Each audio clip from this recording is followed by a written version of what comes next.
அனைவருக்கும் வணக்கம். இது நான் உங்கள் நரேஷ் அகாடமியிலிருந்து அனுஷியா. இப்போ ஏற்கனவே நமக்கு எல்லாரும் தெரிஞ்சது தான். நம்ம என்னென்னா group 4 syllabus, Tamil syllabus group 2க்கும் குரூப் 4க்கும் நமக்கு சேஞ்ச் பண்ணி கொடுத்துருக்காங்க.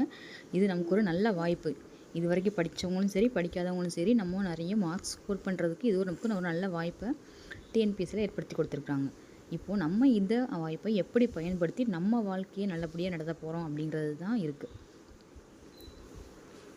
நம்ம புதுசாக படிக்கிறதுக்கு அப்படின்ட்டு நம்மகிட்ட எதுவுமே கிடையாது. எல்லாமே நம்ம படித்தது தான். ஆனால் நம்ம எப்படி செப்பரேட் பண்ணுறோம், எப்படி படிக்கிறோங்கிறது தான் இருக்குது. திரும்ப முதலேருந்து படித்து மக்கப் பண்ணுறதுல எந்த இதுவுமே இல்லை. நமக்கு தெரிஞ்சதை ரிவைஸ் பண்ணுறோம், டெஸ்ட்டு போட்டு பார்க்குறோம். முக்கியமானது நமக்கு தேவை டெஸ்ட்டு போட்டு பார்க்க தான் நம்ம கொஸ்டின் வேறு பார்த்தோன்னே டான ஆன்சர் தெரியும். அதுக்காக தான் இப்போ நம்ம என்ன பண்ண போகிறோம்னா குரூப் 4 நோட்டிஃபிகேஷன் வரதுக்கு முன்னாடி நம்ம எல்லாமே டெஸ்ட்டு போட்டு பார்க்க போகிறோம்.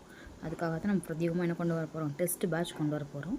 இதோடைய சிலபஸ் பிடிஎஃப் எப்படி ஸ்டார்ட் பண்ணணும், எப்படி நம்ம டெஸ்ட்டு கொண்டு வர போகிறோம், என்னென்ன என்னென்ன படிக்கணும், வீக்லி எப்போ நம்ம ஆன்சர் செக் பண்ண போகிறோம், எப்போ டெஸ்ட்டு கண்டக்ட் பண்ண போகிறோம், எல்லாமே நம்ம நெக்ஸ்ட் வீடியோவில் பார்ப்போம். Be ready. Thank you all.